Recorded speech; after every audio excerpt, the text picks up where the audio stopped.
আশা করি তোমরা সবাই ভালো আছো, আমিও ভালো আছি। Welcome back to my channel Debashree দেবলিপি।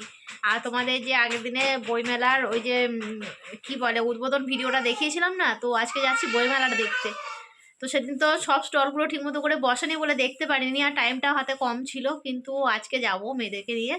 তো দুই মেয়ে আর আমি যাচ্ছি। তো আমি কখনো জীবনে বইমেলা দেখিনি, এই ফার্স্ট টাইম আমি বইমেলা দেখছি। তো সেজন্যে চলো, মেয়েরাও রেডি হচ্ছে, চলো আমাদের সাথে দেখতে থাকো। তো দেখো আমরা তিনজনে মিলে চলে এসেছি বইমেলাতে। তো এটা তো প্রবেশ পথ, মানে তোমরা তো আগের দিন ভিডিওতে দেখেইছো, প্রবেশদ্বারটা তোমাদের সাথে শেয়ার করেছিলাম আগের দিনে যেদিন উদ্বোধনী ভিডিও, তো সেটাতে। আর যারা দেখোনি নতুন বন্ধু তারা দেখে নাও। আর যদি ভিডিওটা ভালো লাগে নতুন বন্ধুরা চ্যানেলটা সাবস্ক্রাইব করে পাশে থেকো, পাশে থাকা বেল নোটিফিকেশানটা অল করে দেবে, যাতে আমার ভিডিও নোটিফিকেশান সবার ফার্স্ট তোমাদের কাছে পৌঁছে যায়। আর কেউ স্কিপ করো না, যার যতটুকু ইচ্ছে সে যতটুকুই দেখো, চেষ্টা করো ভিডিওটা ফুল দেখার। আর দেখো কত সুন্দরভাবে মেলাটাকে সাজিয়েছে। সেদিন তো সমস্ত স্টলগুলো বসেনি বলে তোমাদের সাথে শেয়ার করতে পারিনি, কিন্তু আজকে দেখো কত সুন্দর বইগুলো সাজিয়েছে। আর আমি হলাম গিয়ে বই প্রেমী মানুষ, মানে আমার বই ভীষণ ভালো লাগে, আমি খুবই বই পড়তে পছন্দ করি, একদম নাওয়া খাওয়া ভুলে যাকে বলে বই পড়তে পছন্দ করি। কিন্তু এখন আর টাইম অভাবে পড়া হয় না খুব একটা বেশি। তো যেহেতু বইমেলা কখনো দেখিনি, তো আমার খুব ইচ্ছে করতো যে এখানে ওখানে হচ্ছে শুনে আমার মনে হতো যে হ্যাঁ একটু যাই বইমেলা দেখতে। তো তখন কখনো যাওয়া সম্ভব হয়নি। তো এখন যেহেতু আমাদের শহরেই হচ্ছে, তো আমি ভীষণ খুশি বইমেলাটা নিজের চোখে দেখতে পেয়ে। তো যদিও এখান থেকে অনেক বড় বড় পাবলিশার্সরা আসেনি, তবু যারা এসেছে তো বেশ বইয়ের কালেকশনটা ভালোই ছিল, আমি দেখেছি ঘুরে, চলো তোমাদেরও দেখাই।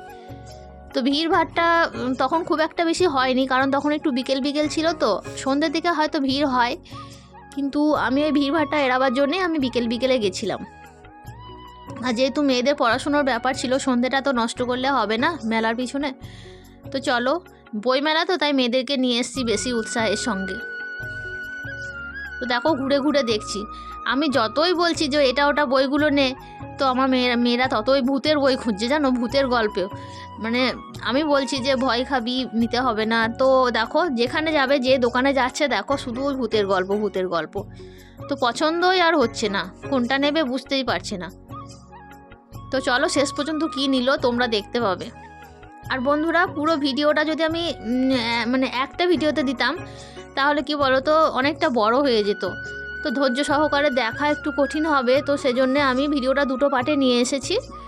তো নেক্সট পার্টটাও তোমরা দেখবে, আর এটা হলো ফার্স্ট পার্ট।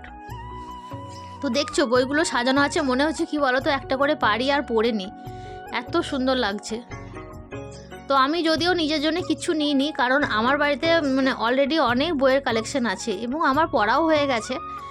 আর আমি লাইব্রেরি থেকে বই নিয়ে আসা করিয়ে পড়ি, তো সেজন্য আমি নিজের জন্য আর নিইনি।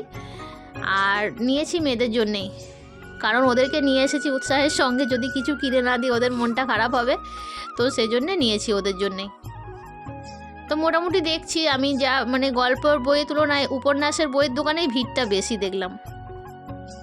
তো বেশ ভালো লাগছিল আমার, আমি খুব কি বলবো আগ্রহ সহকারে বইগুলোকে দেখছিলাম। আর এখানে দেখো গল্পের অনেক বই দেখলাম।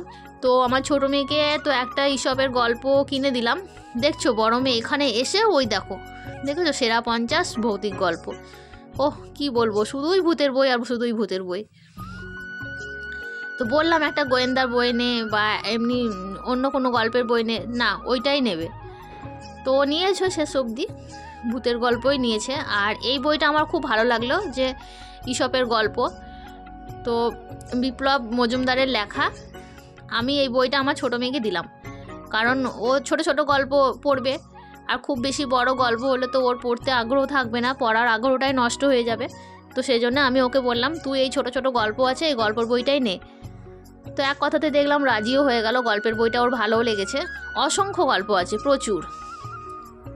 দেখো এইটাও ভালো, অল্প কটা বইয়ের কালেকশন নিয়ে বসেছে, কিন্তু বেশ ভালো। আর মেলা অথচ খাবারের দোকান থাকবে না তাই কখনো হয়? দেখো ওখানে কর্নারে একটা খাবারের দোকান বসেছে। আর এখানে দেখো চিত্র প্রদর্শনী, মানে বিভিন্ন শিল্পীদের হাতের আঁকা ছবিগুলো এখানে টাঙানো রয়েছে। তো ছবিগুলো ক্যামেরাতে কতটা সুন্দর এসেছে জানি না, তবে আমার কিন্তু ওখানে সামনে দাঁড়িয়ে দেখতে বেশ সুন্দর লাগছিল ছবিগুলো, মানে খুবই সুন্দর আঁকা, কি বলবো। মানে এত সুন্দর কি মানে ভাষায় প্রকাশ করতে পারছি না আমি। আর পুরো মেলাটা তো ফুল টুল দিয়ে এত সুন্দরভাবে সাজিয়েছিল। আর এখানেও সবলা মানে তোমরা ভিডিওটা আগে দেখেছো সবলা মেলার ভিডিওটা, এখানেই সবলা মেলা হয়েছিল। তো সেই গ্রাউন্ডের মধ্যেই আবার বইমেলাটাও হয়েছে। আর উপরে দেখো বিভিন্ন রকমের মানে অনেক লেখকদের ছবি আর নাম ওখানে দেওয়া আছে। তো ওই পার্টটা ঘুরে আমরা আবার চলে এলাম 1 নাম্বার কাউন্টারে। মানে আমরা মেলাটা না পুরো উল্টো দিক থেকে ঘুরেছিলাম, ডান সাইড থেকে, কিন্তু মেলাটা শুরু হয়েছে বাঁ সাইড থেকে। 1 নাম্বার কাউন্টারটা বাঁ দিকে ছিল। তো এখানে আমার মেয়ের একটা বই পছন্দ হয়েছে, তো সেটা আমাকে বলছিল খুব আগ্রহ সহকারে।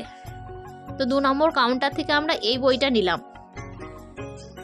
তো আমি দেখলাম যে না, এতবার যখন বলছে তখন দিয়েই দিই একটা ভূতের গল্পের বই। কিন্তু আমি ভয় পাচ্ছিলাম এই কারণে, কারণ ও নিজেরাই ভয় খাবে গল্পগুলো পড়ে, তো সেজন্য দিতে চাইছিলাম না। কিন্তু না, ওরা ওইটাই যখন পছন্দ করছে তখন দিয়ে দিলাম। আর এই দেখো এখানে মানে প্রকাশক আর পুস্তক কি বলবো, বইয়ের দোকানের সমস্ত নামগুলো ছিল, সেটাও তোমাদের সাথে শেয়ার করলাম। আর দেখো এই বইটা পছন্দ করেছে, এটাই নিয়ে নেব।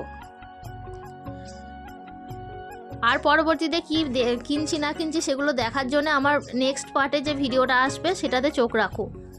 আর বইয়ের দোকানেও দেখো সেল হয়, 50% অফে ওই বইগুলো আছে। তো ওই বইগুলো দেখলাম যে না, খুব একটা ভালো নয় বলে ওগুলো নিইনি, আর এগুলোই নিলাম। তো বন্ধুরা, আজকে ভিডিওটা যদি ভালো লাগে তো লাইক কমেন্ট শেয়ার করে দিও। আবার দেখা হচ্ছে তোমাদের সাথে নেক্সট পার্টে। ততক্ষণের জন্য সবাই ভালো থেকো, সুস্থ থেকো, আর আমার চ্যানেলে চোখ রাখো। তা আজকের মতো টাটা।